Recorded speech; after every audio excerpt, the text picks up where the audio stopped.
Hi guys, welcome back to the channel. So today we're doing a bit of a different video. We're actually going to be comparing a lap time, my 2:17.5 lap time versus my buddy Carrie's C8 Z06 2:17 lap time as well. So if you guys watched the video, my last Corvette video where I ran the 2:17 at Sebring, on those last laps, I was chasing this white C8 Z06. Okay, so that was my buddy Carrie's. Okay, and really nice guy. Um, so that day, I think his best lap time was a 118 something. Okay, you guys could tell that I was creeping up on him. Well, he stayed for one more day with that same group. So the very next day, he ended up running a 217 5 as well, 217.51 versus my 217.59. So, I mean, you cannot get any closer than this. Luckily, he was also taking video, so we're going to do a video comparison as well coming up. But first, also luckily, he was also running a race box, so we're in the race box software here. So we're going to do a little bit of analysis of speed and G's and stuff like that. So a few things to note. Okay, the C8Z, his is a 3LZ, so basically the heaviest one you can have. It's super nice inside. He actually let me drive it, which I don't know that was a good thing, but um, very nice Alcantara, all kinds of stuff. But it's a non-aero car. Okay, so this has basically the stock aero. Okay, it does have like the little winglets in the back and the side skirts and stuff like that, but it doesn't have the big wing or the dive planes or the big front skirt or front splitter that you get with the Z07. Okay, so non-aero car. He was on the Cup 2Rs. Okay, stock size Cup 2Rs, which I really can't tell you how they would compare to my supercar 3Rs. Okay, but I guess we're gonna go through this and we're gonna try to determine that. Okay.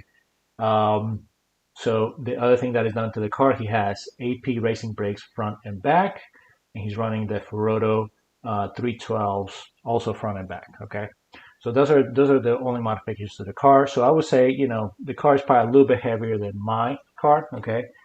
Another thing to note is that his car ran and runs really cool. Okay, according to him, it rarely goes up past like 205 or even 200 coolant temp and 240, 250 oil temp, which is amazing. And as you can see here, like in this section up here, his is the red, okay, trace. He ran for 25 minutes, so he can be out there for the whole session. Whereas I stayed out only for 16 minutes, and I was on the verge of going on limb mode. Okay. So now, as far as my car is obviously a C7 Z06, it's a 2019, but mine is more of a stripper model. Mine is a 1LZ. Okay, so it's basically like the lightest kind of setup you can have on a C7. Okay, also non-aero car from the factory, but I did add the APR front splitter with the dive planes. I added the APR 74-inch chassis mounted rear wing. Okay, and I do also have the extended side skirts. Okay. Other modifications to the car to note. Okay, the car I was running on the SuperCar 3Rs, the Z011LZ spec tire, which is the 305 front and 325 rear in 19s. Okay, my car has AP Racing front brakes, but stock rear calipers, and I'm running the Hawk DCT 70 fronts and 60 rears. Okay. Another thing to note is I'm running the restrictionless downpipes, okay?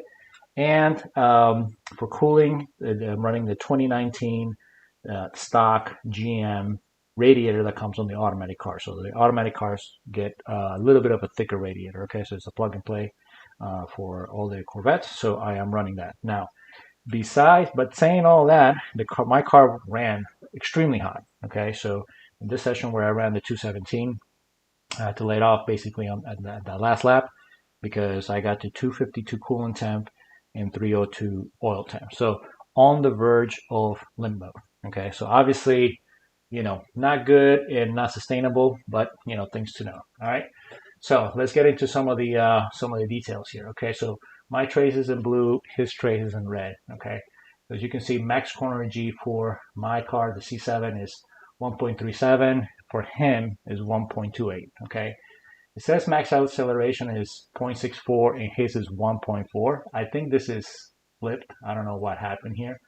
I'm going to assume that braking, okay, is 1.42 and his braking is 1.40. Okay, there's no way that his car is accelerating at 1.4 Gs. That would be like a drag strip kind of thing.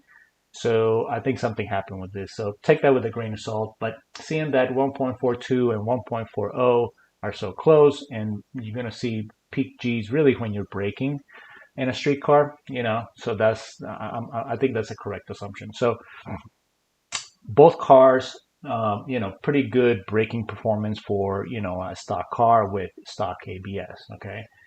Max acceleration for mine is 0.64 and for his is 0.85, so definitely I think he gets out of the hole pretty good.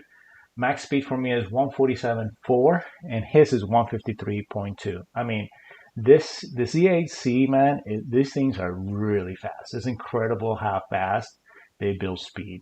And when I took it out for a drive, I didn't drive it in the track, but I drove it outside the track and I did a couple pulls. Guys, this thing is fast. I mean, for an NA car, it's crazy fast. It doesn't feel slower than my supercharged, boosted, big, 6.2 liter small block, So anyways, let's get into some of the details here. Okay, so coming into the front straight, okay, I'm at 128, he's at 129, so really, really close. And as you can see, basically this is going to continue throughout the whole lap, okay? I carry a little bit more speed through turn one, okay? And I think that that's really going to be some of the differences, okay? So I'm carrying 184 to his 175, okay? So he could definitely be carrying some more speed through here, but, this is an area where I can gain on him, okay? So I'm definitely carrying a lot more speed, 10 or so mile an hour. That brings me into turn two, which is kind of like a kink, okay? 3 mile an hour faster, okay? And I kind of keep a little bit of an edge on the speed, okay? So now when we get into the braking zone into turn three, okay, I'm carrying 52 mile an hour to his 48. And then that brings me again a little bit more speed into this little kink over here, turn four. I carry 5 mile an hour more, okay? Now I do slow down a bit more than him through 5. Okay, so he's carrying 3 mile an hour more. So my 53 mile an hour versus his 56 mile an hour. Okay, but then I get out of the hole a little bit better. Okay, surprisingly, I put a little bit more acceleration on him. So I don't know, 4 or 5 mile an hour through here. Okay, but then we kind of even out. All right, so through this long bend, we're neck and neck. The speed mile an hour is 126 to 126, 134 to 136. Now he goes a little bit deeper, guys. Okay, so I do get on the brakes a little bit sooner. Okay, so I peak at about 141, where he peaks at about 143.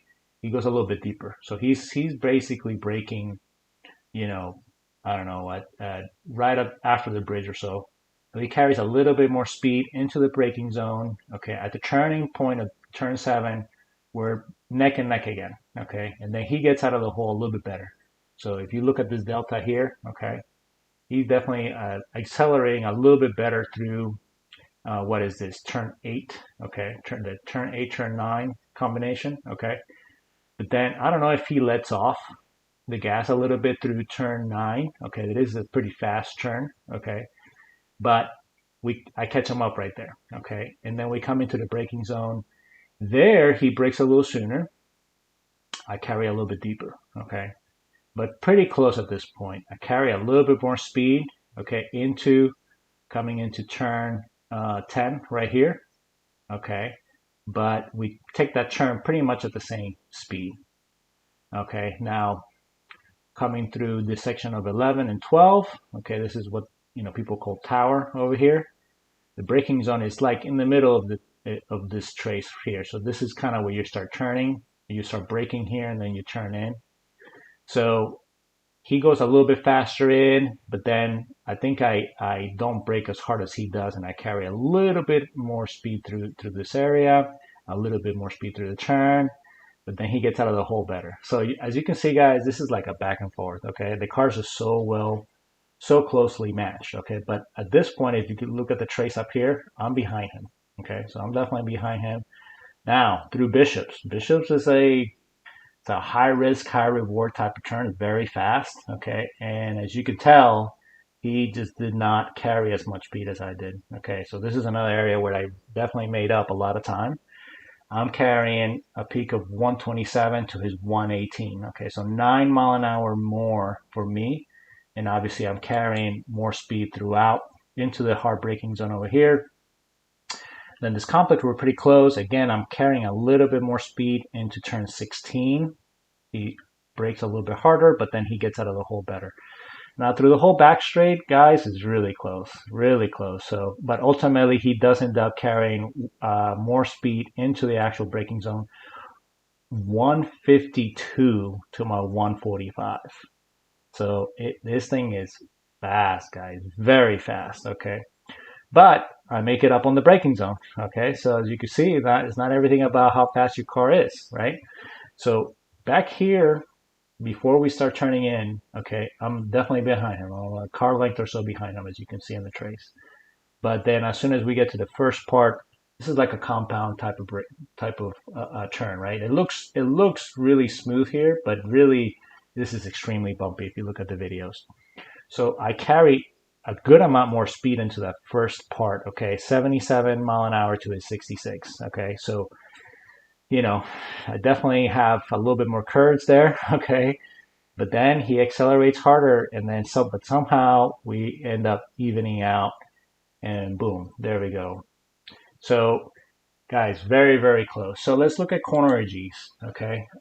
Corner NGs, I think for the most part, as you can see, I do carry a little bit more corner NGs, okay? So we saw that through turn 1, I do go in a little bit faster, okay? So I'm carrying 1.3 Gs to his 1.02, okay?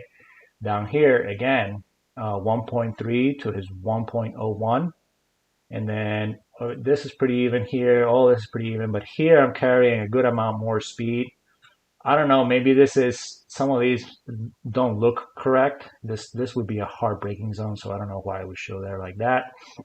He does have more corner NG through this small turn. Everything else looks pretty even except the parts that I do gain on him. Okay, like bishops over here. I am carrying more G's than him because I was carrying more speed. Everything else pretty even. Through here, I think he brakes really hard when he first turns in. When he first starts turning in over here into turn 17, I think he turns the car, but then he brakes really hard in a straight line and he goes really deep this way. If you watch the video where I was chasing him, he goes really deep towards the left and then really clocks it this way. Whereas I tend to take more of an arc, okay? And I do a deeper, longer braking zone, but I don't brake as hard, okay? And I do start braking before I turn in the car. I just don't have the courage in there. So anyways, very, very close, guys. I hope you enjoy this. Really, I mean, what are the chances that we can have these two cars that, I mean, I was really curious as to how these, two cars would compare. Obviously, I've been really curious, and I voiced my, I've said before that I would like to have a C8 Z, but things that are holding me back really is how much more money it is. I don't really owe any money on my C7 Z, so I'm super lucky in that regard. So I don't know that I want to get into another car that's basically double the money. But this is very compelling. I mean, guys, this car is really stock, you know what I mean? And it runs cool. So really, really compelling, right? My car has quite a bit of mods at this point, aero mods and things like that. I don't know what you can say about the Cup 2Rs versus the SuperCar 3Rs. Okay, I'm not really sure which ones would be better or worse or, whatever. I went with the SuperCar 3Rs because, the Cup 2Rs are a lot of money. And really, they don't really have a good sizing for the C7 Corvettes. And from what I've heard is a really peaky type of tire where, you get, really good first laps and then it kind of drops off, Whereas the SuperCar 3R, it was really meant for a much heavier car, It was meant for the Camaro Z011 Elite. You know what I mean? So it's really meant to take the heat. One more other thing to note, the weather here, I don't think that this weather is definitely not correct. It was about that temperature, but it was way more humid. Okay, it was closer to, 75 to 80% humidity on both days. I believe both days was really, really, really close. Okay, Sebring can be really humid. And this is literally one day apart. So, his session was at the end of the day, you know, but so was mine. Okay, so, anyways, let's move on to the video.